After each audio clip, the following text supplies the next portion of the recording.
तो हेलो दोस्तों, स्वागत है आप सभी का। आज हम देखने जा रहे हैं बजट के बारे में। आम जनता को कितना इससे फायदा होने वाला है और कितना होने वाला है नुकसान। तो बिना अपना समय वेस्ट करते हुए सीधा हम सबसे पहले वीडियो पर चलते हैं।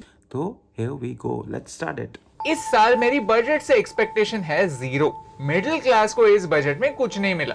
सिर्फ और सिर्फ टैक्स बढ़ाने की बात हुई और कुछ नहीं हुआ। मार्केट का हाल देखो, मार्केट 1000 पॉइंट से नीचे है। अक्सर बजट देखने के बाद देश का हाल कुछ ऐसा ही होता, क्योंकि बजट के दिन अचानक से देश में इकोनॉमिस्ट की संख्या बढ़ जाती है। लेकिन ये बजट पिछले कुछ बजट से काफी डिफरेंट था, क्योंकि इस बजट के बाद अगर सबसे ज्यादा एक्चुअली ये अभी और न्यूज इनके कंटेंट को मैंने बहुत ज़्यादा देखा नहीं है, बट मैंने इस वीडियो को मैं देख रहा था और इसको मैंने 5 मिनट तक देखा होगा। ये वीडियो कुछ समथिंग 22 मिनट्स की है, तो मैंने 5 मिनट तक इसको देखा होगा। जो भी इंफॉर्मेशन है उसको बहुत ही डिटेल में लोग बात कर रहे हैं, बहुत डिटेल में डिस्क्राइब कर रहे हैं। तो मुझे लगा कि आप लोगों के साथ मुझे इससे शेयर करना चाहिए। इस यूट्यूब की दुनिया के अंदर जितनी भी भसड़ मची पड़ी है ना, उसमें से एक चुनिंदा जो बेस्ट चीज़ें हैं मैं उसे निकाल के आप लोगों के सामने प्रेजेंट करूं। दुखी कोई होने वाला है तो फिर वो है इन्वेस्टर।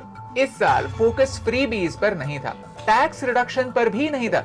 इस साल फोकस हुआ तो फिर कैपिटल एक्सपेंडिचर पे। ऐसे प्लान्स बनाए गए जिनसे लॉन्ग टर्म में देश का फायदा हो सकता है। मैं budget very nice, budget very best budget कुछ ऐसा हो ये समझते हैं बजट 2026, लेकिन एक आसान भाषा में।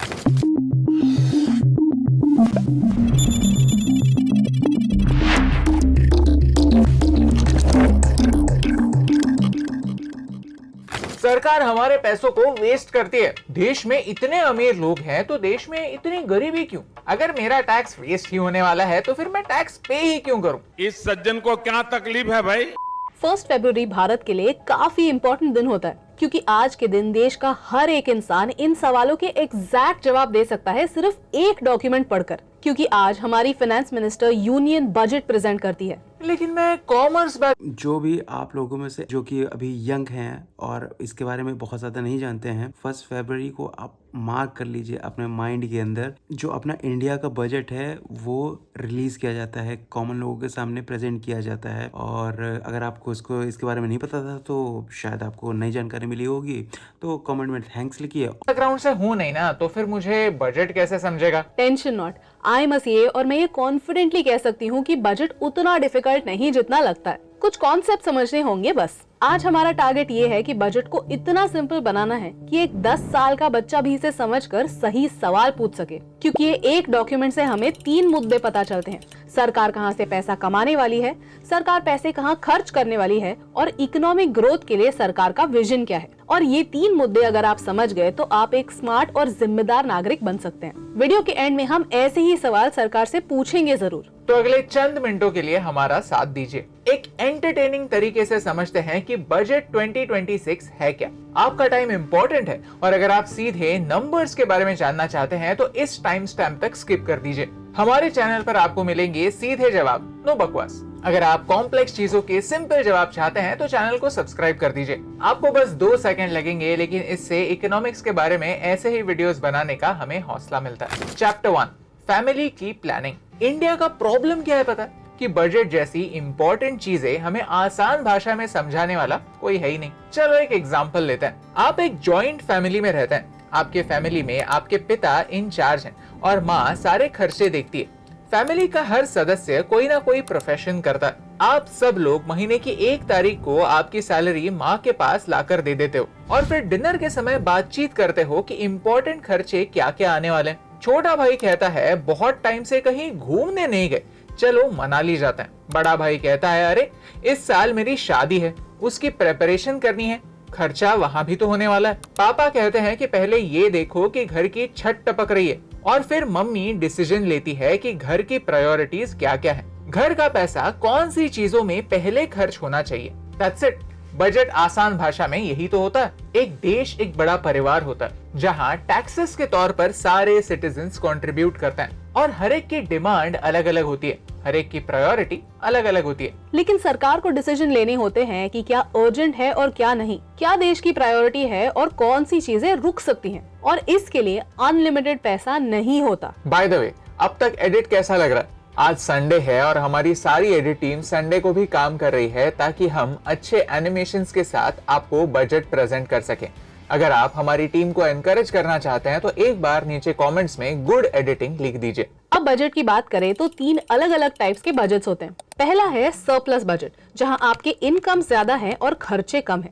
दूसरा है बैलेंस्ड बजट, जहां आपके खर्चे आपके इनकम से मैच करते हैं। तीसरा है डेफिसिट बजट, जहां आपके खर्चे इनकम से कई ज्यादा होते हैं। ये बहुत ही ज़्यादा इम्पोर्टेंट पार्ट है, इसे बिल्कुल भी मिस मत कीजिएगा, ध्यान से सुनिए क्या बताया जा रहा है। एक गवर्नमेंट के लिए सरप्लस बजट चलाना काफी मुश्किल होता है, क्योंकि गवर्नमेंट का काम ही ये होता है कि वो देश की भलाई के लिए प्रोजेक्ट्स उठाए। प्रॉफिट कमाना और तिजोरी भरना सरकार का ऑब्जेक्टिव नहीं है। सरकार को लोगों की भलाई के लिए खर्चे करने होते हैं। आज तक हमारा सिर्फ पहला बजट ही सरप्लस बजट रहा है। बैलेंस्ड बजट प्रैक्टिकल नहीं होता। एट द सेम टाइम बहुत बड़ा डेफिसिट बजट चलाना भी देश के हित में नहीं होता। पिछले साल की बात करें तो हमारा टोटल इनकम था 34,96,409 करोड़ और टोटल खर्चा था 50,65,345 करोड़। यानी हम ज्यादा खर्चा करते हैं और इनकम कम है। अरे खर्चे इनकम से ज्यादा कैसे हो सकते हैं? ये डिफरेंस आएगा कहां से? बोरोइंग से। केंद्र सरकार को पैसे बोरो करने पड़ते हैं ताकि वो सारे खर्चे पूरे कर सके। इसे नेशनल डेट कहते हैं। यहाँ तक आपको मेजर कॉन्सेप्ट समझ में आ गई। 3 type of budget, income, expenses और बोरोइंग्स भी। अब एक बजट में ये डिस्कस होता है कि देश का इनकम कहां से आएगा, देश के एक्सपेंसेस के लिए पैसा कहां एलोकेट होगा और इनकम और एक्सपेंसेस में डिफरेंस कितने का होने वाला है। That is the Indian budget explained. Chapter 2, budget बनता कैसे है। एक बजट बनता कैसे है, चलिए टाइमलाइन को समझते हैं। 1 अप्रैल को नया फाइनेंशियल ईयर स्टार्ट होता है, जो अगले साल के 31 मार्च को खत्म होता है। अब 2026 में जो बजट आने वाला है वो 1 अप्रैल 2026 से 31 मार्च 2027 तक अप्लाई होगा। अब कोई भी फ्यूचर में होने वाले सारे के सारे खर्चे 100% एक्यूरेटली तो प्रेडिक्ट नहीं कर सकता, तो फिर अनुमान लगाया जाता है। और अनुमान सही तरीके से लगाने के लिए चाहिए होता है डेटा, बहुत सारा डेटा, जिसके कलेक्शन की शुरुआत पिछले साल के सितंबर में ही स्टार्ट हो चुकी थी। सितंबर में फाइनेंस मिनिस्ट्री एक सर्कुलर निकालती है। ये सर्कुलर हर मिनिस्ट्री को जाता है और उन्हें पूछा जाता है कि अगले साल आपके क्या क्या बड़े प्रोजेक्ट्स हैं, अगले साल आपके खर्चे कहाँ होने वाले हैं। फिर दिसंबर तक सारी मिनिस्ट्रीज अपनी रिक्वायरमेंट सबमिट करती हैं, कॉल्ड डिमांड्स फॉर ग्रांट्स। जनवरी में चीजें लॉक करने की प्रक्रिया स्टार्ट हो जाती है और जब बजट पूरी तरीके से लॉक हो जाता है तो क्या होता है? हलवा बनाया जाता है। I am not joking, literally इसे हलवा सेरेमनी कहते हैं। और एक बार हलवा सेरेमनी हो गई तो फिर बजट लॉक हो जाता है और इसके बाद फाइनेंस मिनिस्ट्री के हर मेंबर को भी लॉक कर दिया जाता है। कोई मीडिया इंटरेक्शन नहीं, कुछ भी नहीं, जब तक बजट ऑफिशियली रिलीज नहीं होता, ताकि बजट की डिटेल्स मार्केट में लीक ना हो जाए और कोई भी स्टॉक मार्केट में हेरा फेरी करने की कोशिश न करे। 29 जनवरी को इकोनॉमिक सर्वे रिलीज होता है, जहां हमें सारे इंपॉर्टेंट सवालों के जवाब मिलते हैं। यहाँ हमें पता चलता है कि देश की इकोनॉमी एक्चुअली कैसे चल रही है। यहाँ पर हमें सारा डेटा मिल जाता है और 1 फरवरी को हर साल हमारे आने वाले फाइनेंशियल ईयर का बजट डिक्लेयर होता है। ये पूरी प्रक्रिया हमारे फैमिली डिनर जैसी ही तो है कि परिवार के हर सदस्य को पूछा गया कि बोलो तुम्हें क्या चाहिए, तुम्हारे प्लान्स क्या है, तुम्हारी प्रायोरिटीज क्या है। फिर मम्मी ने ये डिसाइड किया कि कहां पर खर्चे करना रिस्पॉन्सिबल है और कहां पर नहीं, कहां इसी साल खर्चे करने होंगे और कहां खर्चे करने के लिए कुछ समय के लिए रुका जा सकता है। और फिर ही डिसाइड हुआ इंडिया का बजट। अब बातें क्लियर हो गई। अब इतना समझने के लिए आपको कोई सीए होने की जरूरत नहीं है। एक 10 साल का बच्चा भी इसे समझ सकता है। और हमारा मिशन यही है कि हम नॉलेज को और ज्यादा एक्सेसिबल बनाएं, ताकि आप एक इन्फॉर्म्ड सिटीजन बने और सही सवाल पूछे। अगर आपको हमारा मिशन अच्छा लगा तो वो लाइक बटन प्रेस कर दीजिए। टारगेट रखते हैं 50,000 लाइक्स का। देखते हैं कितने लोग हमारे इस मिशन को सपोर्ट करते हैं। Chapter 3, incomes and expenses. चलिए अब इमेजिन करते हैं कि अगर हमारा देश पूरे 1 साल में 1 रुपया कमाता है तो फिर ये 1 रुपया कहां से आता है। मतलब हमारी देश की इनकम अगर 1 रुपया है तो फिर इसके कॉन्स्टिट्यूएंट्स क्या है। कॉर्पोरेशन टैक्स है 18 पैसे, इनकम टैक्स है 21 पैसे, जीएसटी और अदर टैक्सेस हैं 18 पैसे, कस्टम से 4 पैसे आते हैं, यूनियन एक्साइज ड्यूटी से 6 पैसे, नॉन टैक्स रेवेन्यूज हैं 10 पैसे, नॉन डेट कैपिटल रिसीट्स हैं 2 पैसे। और इतना करने के बाद भी हमें 24 पैसे बोरो करने पड़ते हैं, क्योंकि हमारे सारे खर्चे मीट नहीं होते। इस साल अनुमान है, समझ रहे हैं लोन का कितना बड़ा अमाउंट इम्पैक्ट करता है हमारी टोटल ओवरऑल ग्रोथ और इकोनॉमी पे, पूरी देश की, है ना। और ये पैसा मतलब इंटरनली तो लिया ही जाता है, इंटरनली भी बहुत सारा बोरो किया जाता है, और एक्सटर्नली मतलब इंटरनेशनल बहुत सारा ये डेट भी इन्वॉल्व होता है इन सब चीज़ों में। इकोनॉमी है, ऐसे ही चलती है और ऐसे ही काम करती है कि हमारी टोटल रिसीट्स होंगी 36,51,000 करोड़ रुपीस और टोटल खर्चे होंगे 53,47,000 करोड़ रुपीस, और इसमें जो डिफरेंस है उतना हमें बोरो करना होगा, विच इज 16,95,000 करोड़ रुपीस। एक बजट देखकर हमें यही पता चलता है कि देश के पास अनलिमिटेड पैसा नहीं है। हमारे टैक्सेस देने के बाद भी देश के जो सारे खर्चे होते हैं वो कवर नहीं होते, क्योंकि देश को रास्ते बनाने पड़ते हैं, रेलवेज बनानी पड़ती हैं, IIMs, IITs रन करने होते हैं, प्लस हमारे सोल्जर्स की, गवर्नमेंट एम्प्लॉइज की सैलरी भी तो देनी पड़ती है, और यही सब खर्चे कवर करने के लिए हमें बोरो करना पड़ता है। यानी जो कोई टैक्स नहीं देता वो एक तरह से देश का नुकसान ही करता है। आप देश से कितना भी नाराज क्यों ना हो, टैक्सेस न देना कोई सोल्यूशन नहीं होता।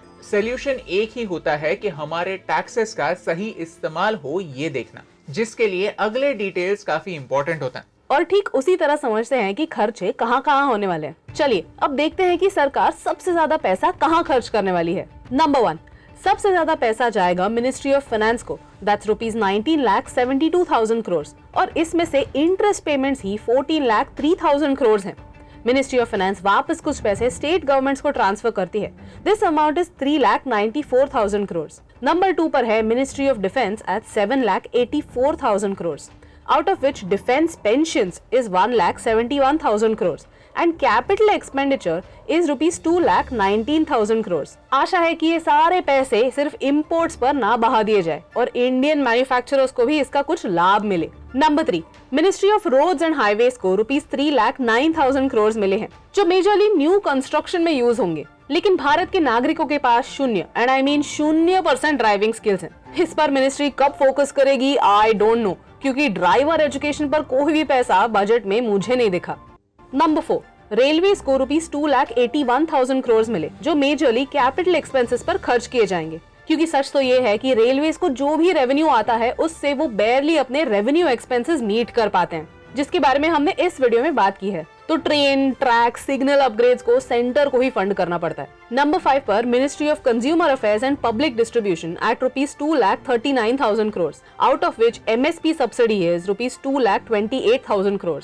Number 6, ministry of home affairs को ₹2,55,000 करोड़ मिले हैं, जो मेजरली पुलिस फोर्सेस और यूनियन टेरिटरीज पर खर्च किए जाने वाले हैं। नंबर 7, रूरल डेवलपमेंट मिनिस्ट्री को ₹1,97,000 करोड़ मिले हैं, जिसमें old and new MNREGA scheme and PM Gram Sadak Yojana included है। Number 8, ministry of chemicals and fertilisers को ₹1,70,000 करोड़ दिए हैं, जो ऑलमोस्ट पूरी तरह से फर्टिलाइजर सब्सिडी पर खर्च होगा। नंबर 9, मिनिस्ट्री ऑफ एग्रीकल्चर, जिन्हें 1,40,000 करोड़ दिए हैं, जिसमें क्रॉप इंश्योरेंस, इंटरेस्ट सब्सिडी और PM किसान स्कीम पर ऑलमोस्ट 98,300 करोड़ स्पेंड होंगे, और एग्रीकल्चरल रिसर्च पर 10,000 करोड़ भी खर्च नहीं होंगे। नंबर 10, एजुकेशन पर ₹1,39,000 करोड़ खर्च होंगे। ये सिर्फ सेंटर के लेवल पे हैं, यानी केंद्रीय विद्यालय, नवोदय विद्यालय, स्कॉलरशिप्स एक्सेट्रा पर खर्च किए जाएंगे। अब कुछ और इम्पोर्टेंट फील्ड्स देखते हैं। डिपार्टमेंट ऑफ एटॉमिक एनर्जी को 24,000 करोड़ मिले हैं, जिसमें से ऑलमोस्ट 10,000 करोड़ कैपिटल एक्सपेंडिचर हैं to build new atomic power plants. As usual ISRO को सिर्फ 13,000 करोड़ मिले हैं। For context, department of post को 27,000 करोड़ मिले हैं, यानी इसरो का डबल। हम पोस्ट डिपार्टमेंट के लॉसेस को भरने में पैसा खर्च करते हैं, लेकिन स्पेस जैसे वाइटल इंडस्ट्री के लिए हम पैसे नहीं जुटा पाते। आज हमारा होम ग्रोन नेविगेशन नाविक खतरे में है, सैटेलाइट लॉन्चेस बार बार फेल हो रहे हैं, and in spite of that हम इसरो यानी स्पेस के लिए फंडिंग नहीं बढ़ा पा रहे हैं। ये बहुत दुखद बात है। इस साल के बजट में लॉन्ग टर्म रिफॉर्म्स पर फोकस हुआ, जिसका फायदा शॉर्ट टर्म में तो काफी कम होने वाला है, लेकिन अगर चीजें सही हुई तो लॉन्ग टर्म में भारत का फायदा हो सकता है। ट्रंप के टैरिफ्स की वजह से भारत के टेक्सटाइल इंडस्ट्री पर बहुत इम्पैक्ट हुआ है। अगर हमारे कपड़े एक्सपेंसिव होंगे तो अमेरिका के बायर्स हमसे नहीं, बांग्लादेश जैसे देशों से कपड़े खरीदेंगे। तो इस साल बजट में टेक्सटाइल इंडस्ट्री को राहत देने के लिए बड़ी अनाउंसमेंट्स हुई, जैसे कि national fibre scheme for self reliance. इसमें नेचुरल और मैनमेड फाइबर्स दोनों पर फोकस होगा। टेक्सटाइल की फैक्ट्रीज को मॉडर्नाइज करने का प्लान बनाया जा रहा है। National handloom and handicrafts mission होगा, जिससे हमारे वीवर्स और आर्टिसंस को सपोर्ट मिलेगा। हमेशा हम कहते हैं कि फोकस नॉर्थ के स्टेट्स पर होता है और साउथ को मिलता है सिर्फ ठेंगा, लेकिन इस साल कुछ अलग हुआ। रेयर अर्थ मिनरल्स के इंपॉर्टेंस को समझते हुए डेडिकेटेड रेयर अर्थ कॉरिडोर को सपोर्ट मिलेगा। आंध्र प्रदेश, ओडिशा, केरला और तमिलनाडु जैसे स्टेट्स को ये सपोर्ट मिलने वाला है। इससे स्मार्टफोन्स, ईवीज और डिफेंस जैसे सेक्टर्स में इंडिया का बहुत फायदा होगा, क्योंकि हम इंपोर्ट डिपेंडेंसी कम कर पाएंगे। This is a big announcement, क्योंकि ये नेशनल इंटरेस्ट के लिए काफी इंपॉर्टेंट है और ये सरकार की एक बुरी आदत को भी एड्रेस करता है कि नॉर्थ को फुल सपोर्ट और साउथ को कुछ नहीं। इस साल सिटीज पर अच्छी तरह से फोकस करने की बात हुई है। 7 हाई स्पीड रेल कॉरिडोर्स बन रहे हैं, Mumbai to Pune, Pune to Hyderabad, Hyderabad to Bengaluru, Hyderabad to Chennai, Chennai to Bengaluru, Delhi to Varanasi, Varanasi to Siliguri. City based infrastructure को डेवलप करने के लिए आने वाले 5 सालों में 5000 करोड़ एलोकेट हुए। इनमें टियर 2 और टियर 3 सिटीज पर फोकस होगा, टेम्पल टाउन्स पर फोकस होगा। अब जो इतना सारा पैसा एलोकेट हो रहा है, हम सिर्फ होप ही कर सकते हैं कि ये सारा पैसा सिर्फ कंक्रीट के रास्ते बनाने में ही खर्च ना हो जाए। थोड़ा सा पैसा फुटपाथ्स बनाने में, पब्लिक स्पेसेस बनाने में, पार्क्स बनाने में भी खर्च हो, तभी क्वालिटी ऑफ लाइफ इंप्रूव होगी, तभी मजा आएगा। अक्सर आपने देखा होगा कि एनआरआईज इंडिया में आते हैं और अपना सारा मेडिकल काम करके जाते हैं। कोई डेंटिस्ट के पास जाता है, कोई छोटी मोटी सर्जरी करवाता है। ये सच है कि इंडिया के डॉक्टर्स बहुत टैलेंटेड है और हमारे हेल्थ केयर में क्वालिटी भी है और कॉस्ट भी कम है, यानी क्वालिटी के साथ अफोर्डेबिलिटी इंडिया में ऑलरेडी है। इसका फायदा लेते हुए मेडिकल टूरिज्म को प्रमोट करने की बात हुई। प्राइवेट पार्टनरशिप के साथ 5 मेडिकल टूरिज्म हब्स डेवलप होंगे। टूरिज्म पर फोकस हो रहा है, ये अच्छी बात है। मेडिकल इंफ्रास्ट्रक्चर अपग्रेड हो रहा है, ये अच्छी बात है। और हम सिर्फ भारत की जनता को ही नहीं, बाहर के लोगों को भी सर्व करने की बात कर रहे हैं। और जब भी कोई टूरिस्ट भारत में आता है तो उसका सबसे पहले सामना होता है एक टूरिस्ट गाइड से। अगर वो टूरिस्ट गाइड अच्छा होगा तो ही भारत की छवि अच्छी बनेगी। इसीलिए टूरिस्ट गाइड्स को ट्रेन करने का प्रोग्राम IIM की मदद से बनने वाला है, जिनमें 10,000 टूरिस्ट गाइड्स को अपग्रेड किया जाएगा। ये टूरिस्ट गाइड वाला जो ऑप्शन है ना, ये एक्चुअली बहुत ही ज़्यादा इम्पॉर्टेंट है, क्योंकि रिसेंटली बहुत सारी ऐसे आपके पास भी वायरल वीडियोस और न्यूज़ आई होंगी कि जो टूरिस्ट गाइड होते हैं ये बहुत ही ज़्यादा खुद ही कंफ्यूज्ड होते हैं, बहुत ही ज़्यादा इनके पास आई डोंट नो कैसे, मतलब ये बहुत ही फेक स्टोरीज इनके माइंड में कहाँ से आ जाती हैं और वो कुछ भी मतलब सामने टूरिस्ट को मिसगाइडेड इन्फॉर्मेशन पहुंचाने के लिए आराम से बहुत ही चीज़ों को बताते हैं। तो ये बहुत ही ज़्यादा मतलब पेनफुल और बहुत ही ज़्यादा एक्चुअली इम्प्रैक्टिकल चीज़ है। तो इसके लिए भी एक्चुअली में कुछ काम हो रहा है, तो ये सुन के मतलब मुझे एक्चुअली जेन्युइनली काफ़ी अच्छा लगा। हमारे tour guides face of Indian tourism है, हमें उन्हें प्रॉपरली ट्रेन करना ही पड़ेगा ताकि वो फॉरेन टूरिस्ट के लिए अच्छे होस्ट बन पाए। अगर किसी फॉरेन टूरिस्ट का इंडिया में आने के बाद एक्सपीरियंस अच्छा होता है तो फिर इंडिया की ब्रांड को भी मदद मिलती है और फिर टूरिज्म सेक्टर भी प्रमोट होता है। हम वर्ल्ड क्लास ट्रैकिंग और हाइकिंग एक्सपीरियंस दुनिया को दे सकते हैं, जिसमें हिमाचल प्रदेश, उत्तराखंड और जम्मू और कश्मीर पर फोकस होने वाला है। ओडिशा, कर्नाटका, केरला में टर्टल नेस्टिंग साइट्स हैं जिन पर फोकस करके टूरिज्म को बढ़ावा दिया जाएगा। नॉर्थ ईस्ट में टूरिज्म प्रमोट करने के लिए बुद्धिस्ट सर्किट्स को प्रमोट किया जाएगा।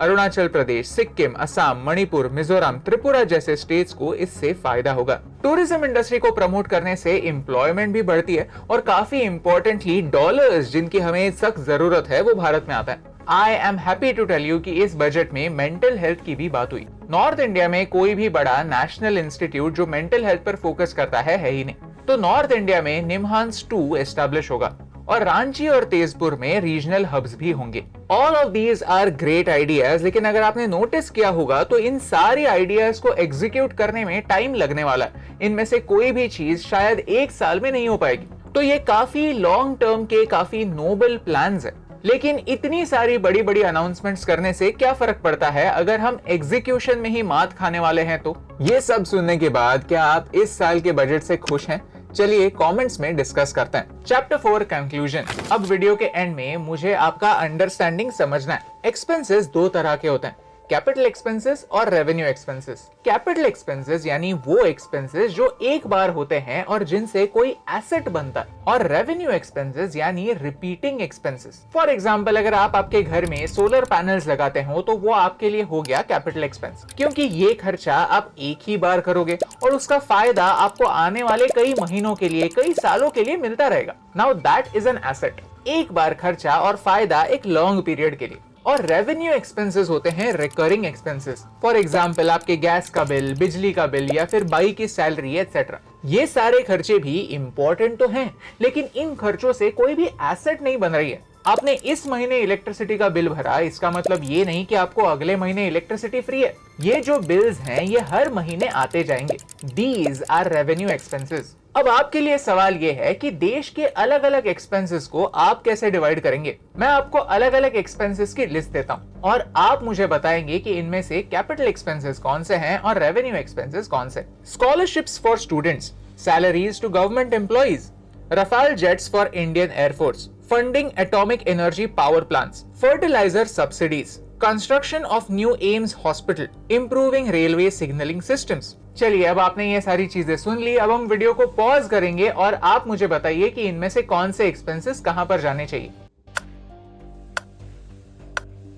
सही आप लोग भी कमेंट करके बताइए और फिर देखते हैं कि एक्चुअली सही आंसर क्या है।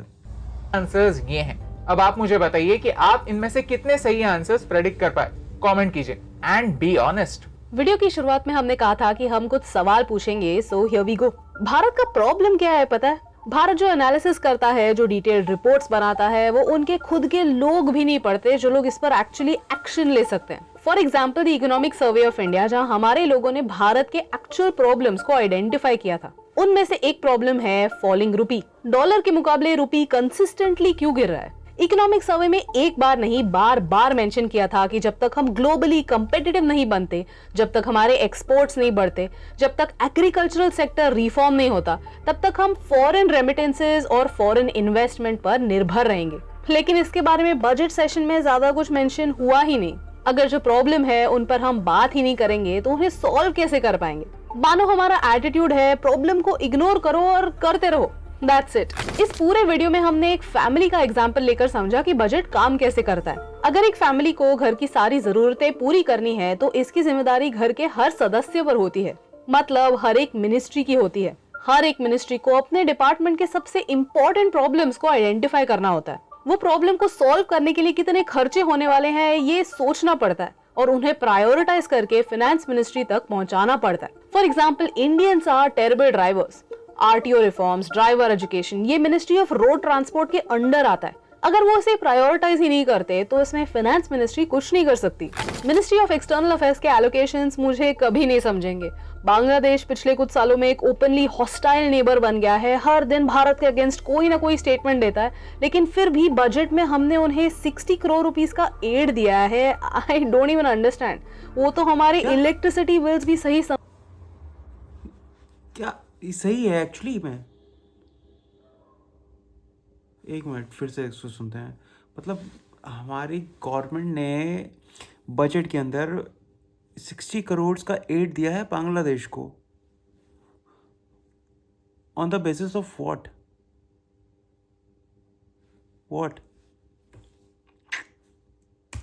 समय पे नहीं भरते देता है, लेकिन फिर भी बजट में हमने उन्हें 60 करोड़ रुपीस का एड दिया है। I don't even understand. वो तो हमारे इलेक्ट्रिसिटी बिल्स भी सही समय पे नहीं भरते। ये आपके और मेरे पैसे हैं। I am actually quite disappointed about the 15,000 content creation labs in schools. Economic survey ने स्क्रीन एडिक्शन को एक्चुअली फ्लैग ऑफ किया था, लेकिन हम बच्चों के हाथ में फोन्स दे रहे हैं। यहाँ हम ढंग का एजुकेशन नहीं दे सकते, टीचर्स के पास स्किल्स नहीं है, स्कूल्स की छतें कोलैप्स कर रही हैं, लेकिन चलो हम बच्चों को कंटेंट क्रिएशन सिखाएंगे। This doesn't seem like a solution. ये तो सिर्फ एक हेडलाइन बनाने के लिए पॉलिसी अनाउंस की गई है। नेक्स्ट पॉइंट, गवर्नमेंट कहती है कि उन्हें मिडिल क्लास के लिए लाइफ आसान बनानी है, लेकिन उसी मिडिल क्लास के इनकम टैक्स रिफंड्स कितने टाइम से अटके पड़े हैं बिना कोई कारण के। Now how is this fair? And as always इस बजट में टैक्स बेस बढ़ाने के लिए कोई प्लान नहीं था। इट फील्स लाइक बस कुछ ही लोग ऑनेस्टली रूल्स फॉलो करते हैं, टैक्स भरते हैं, इनकम टैक्स रिटर्न्स फाइल करते हैं, उन्हीं से सारा पैसा छीन लो। मार्केट्स इतने महीनों से गिर रहे हैं, एफआईआईज जियोपॉलिटिकल अनसर्टेनिटी देखकर पैसे विड्रॉ किए जा रहे हैं, लेकिन इस पर बजट में कोई बात नहीं हुई। लोग ये एक्सपेक्ट कर रहे थे कि कैपिटल गेन्स टैक्स थोड़ी तो कम की जाएगी, लेकिन एसटीटी, फ्यूचर्स और ऑप्शंस पर बढ़ाया गया and the markets have reacted badly. Overall ऐसा ही लगता है कि जो लोग प्रोडक्टिव हैं उन्हीं पर पूरे देश का भार है, लेकिन जो लोग प्रोडक्टिव नहीं हैं, जो सिस्टम को चीट करते हैं, जो कैश ओनली डीलिंग्स करते हैं, जो घूसखोरी करते हैं, वो प्रोपोर्शनल बर्डन कब बेयर करेंगे? मुझे पता है कि इकोनॉमी एक काफी डिफिकल्ट मोड पे है, जियोपॉलिटिकली हालात बहुत नाजुक है, और मुझे ये भी पता है कि ये सारे चैलेंजेस फाइनेंस मिनिस्ट्री सॉल्व नहीं कर सकती। इसमें बाकी मिनिस्ट्री, स्टेट गवर्नमेंट्स और म्यूनिसिपैलिटीज का भी हाथ है। But there are some things जो फाइनेंस मिनिस्ट्री एक्सक्लूसिवली हैंडल करती है and the income tax department is one of them. अगर आपको इस वीडियो से वैल्यू मिली, कुछ नया सीखने मिला, तो फिर चैनल को सब्सक्राइब कर दीजिए। देखते हैं कितने लोग हमारे एजुकेशन को सिंप्लीफाई करने के विजन को सपोर्ट करते हैं, क्योंकि आपको बजट जैसी कॉम्प्लिकेटेड बातें एक आसान भाषा में समझाने से मुझे फर्क पड़ता है। तो फाइनली लास्ट में इतना लाउड म्यूज़िक कर दिया जिसमें कि भाई लास्ट में क्या बोल रहे थे वो चीज़ एक्चुअली क्लियर नहीं हो पाई, लेकिन चलो कोई बात नहीं। ओवरऑल तो इन्फो आप तक और मुझ तक पहुंच ही गई है। तो ये रहा टोटल आज का जो बजट रिलीज़ हुआ था, उसकी फुल डिटेल और बजट कैसे वर्क करता है कंट्री के अंदर, क्या क्या हमारी सोशल रिस्पॉन्सिबिलिटीज़ हैं बजट को लेके और कंट्री को लेके, है ना। क्योंकि जो भी रिस्पॉन्सिबिलिटीज़ है अगर हम उसे बहुत एकदम अच्छे से, बहुत ही ज़्यादा जेन्युइन तरीके से उसे निभाते हैं, तो जाहिर सी बात है ये कंट्री की ग्रोथ के लिए ही है ना। जैसे ये कुछ पॉइंट्स मेंशन किए गए लास्ट में कि मतलब इक्वली प्रोपोर्शनेट नहीं है जो बजट का जो भार होता है, वो सिर्फ जो एक्चुअली जेन्युइन लोग हैं जो अपना टैक्स, इनकम टैक्स वगैरह सब टाइम टू टाइम भर रहे हैं, चीज़ें कर रहे हैं, जो चोरी नहीं कर रहे हैं टैक्सेस की या किसी भी चीज़ की, उनके ऊपर ही सारा भार पड़ता है। और एक्चुअली में जो लोग चोरियां कर रहे हैं, जो लोग अपने हिसाब से अपने फ़ायदे के लिए चीज़ें निकाल लेते हैं, उनके ऊपर कोई एक्शन या कोई बात ही नहीं की जाती है। ये कब तक चलता रहेगा? देखिए, मैं तो पर्सनली अगर मेरा ओपिनियन जानना चाहेंगे तो मैं बताऊंगा कि मुझे तो इस घूसखोरी और इन चीज़ों से बहुत ही ज़्यादा सख्त नफ़रत है। एक्चुअली में नफ़रत है, लेकिन इस तरीके से इस दलदल में हम लोग फंसे हुए हैं ना कि अगर आप नहीं भी करना चाहेंगे तो आपका फिर काम ही नहीं होने दिया जाएगा। जैसे कि मान लीजिए फॉर एन एग्जांपल, मेरा कोई सरकारी काम या छोटा सा कोई भी डॉक्यूमेंट या कुछ भी फंसा हुआ है और सामने वाले लोग जो हैं वो डिमांड कर रहे हैं कुछ पैसों की, तो मेरे पास तो ऑप्शन है कि भाई मैं उनको पैसे ना दूं, लेकिन फिर उनके पास ये ऑप्शन है कि वो आपका काम ही नहीं फाइनल हो पाएगा, आप मारते रहिए चक्कर, मारते रहिए। और दूसरा फिर ये होता है कि मतलब बहुत सारे, मतलब कहने के लिए तो बहुत सारे पोर्टल हैं कि आप उनमें कंप्लेन कर सकते हैं। अगर कोई आपसे ब्राइब लेता है, चीज़ें लेता है, तो आप उसकी सीधा कंप्लेन करिए और उस पर स्ट्रिक्ट एक्शन होगा। लेकिन ये एक्शन भी वो पर्टिकुलर मोमेंट या पर्टिकुलर पर्सन के लिए तो हो जाता है, लेकिन अगर वो पर्टिकुलर पर्सन के लिए कोई एक्शन हो रहा है तो उसमें भी गारंटी नहीं है कि मेरा जो काम जो रुका हुआ था, सामने वाला वो पर्सन तो निलंबित हो जाएगा, उसको तो पूरी तरह से वहाँ से उसको, वो इंग्लिश में क्या वर्ड बोलेंगे कि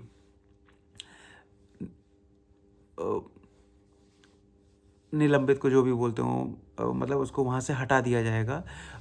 बट आपका जो उसकी जगह पे एक नया व्यक्ति आएगा, उसके लिए भी ज़रूरी नहीं कि वो आपका काम आसानी से कर दे, क्योंकि फिर आप एज अ इंडिविजुअल उस डिपार्टमेंट के लिए एक रेड फ्लैग हो जाएंगे, एक रेड अलर्ट हो जाएंगे। तो बाकी लोग भी आपको इस भावना से देखेंगे, इस हीनता से देखेंगे जैसे कि आप ही गलत हो।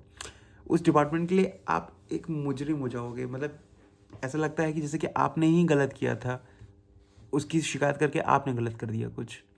तो इस तरीके से चीज़ें होती हैं।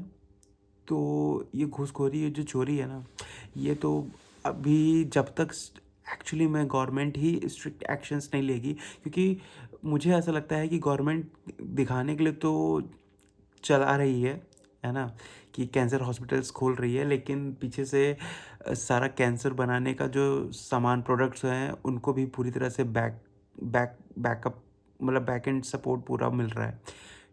जो कि जेन्युइन फैक्ट है, जो कि पता है। तो इसीलिए ये सिर्फ दिखाने की बातें हैं कि करप्शन और इन चीज़ों पे वर्क किया जा रहा है, बट एक्चुअली कहीं ना कहीं गवर्नमेंट भी जानती है कि इसको भी बैकबोन नहीं समझती है कि इसके बिना काम तो हो ही नहीं सकता है। तो ये तो ज़रूरी है, क्योंकि मैंने भी पर्सनली मेरा एक्सपीरियंस है। मैं बता रहा हूँ, अभी एकदम करंट सिचुएशन में, मैं आज की डेट में बता रहा हूँ, मेरा एक काम फंसा हुआ है गवर्नमेंट के एक डिपार्टमेंट में, लेकिन सिर्फ और सिर्फ इस ब्राइब की वजह से, क्योंकि मैं उस ब्राइब को दे नहीं रहा हूँ और मैं वेट कर रहा हूँ कि देखते हैं कितना कितना खींचते हैं वो, कितना खींचते हैं।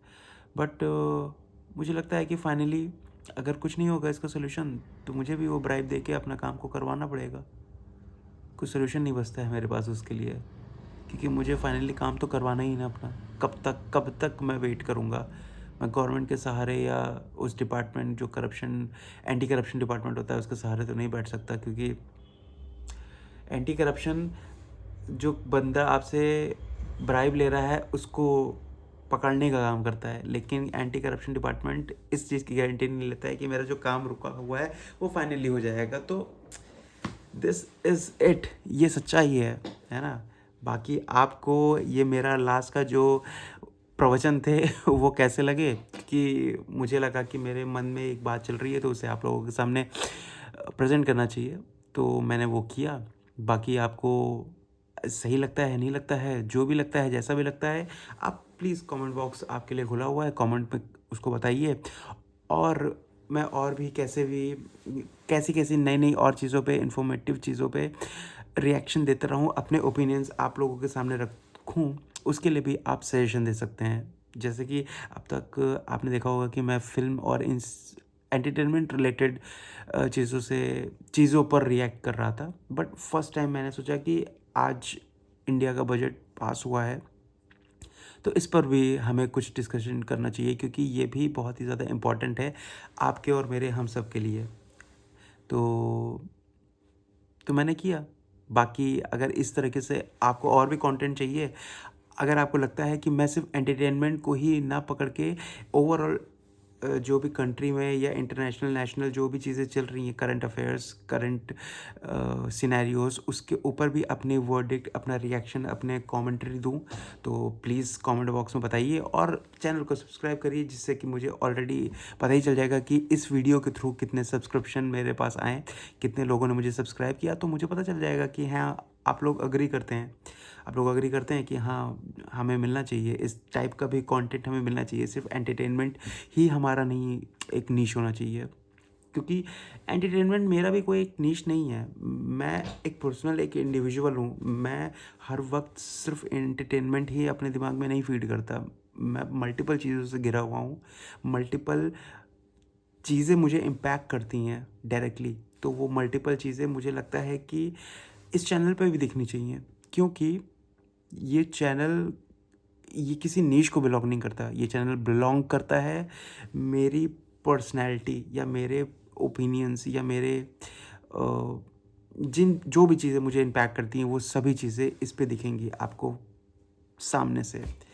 तो मैं किसी नीश से बंधा नहीं हूँ, इसीलिए मैं ब्रह्मास्मि हूँ। सो दिस इज़ ब्रह्मास्मि।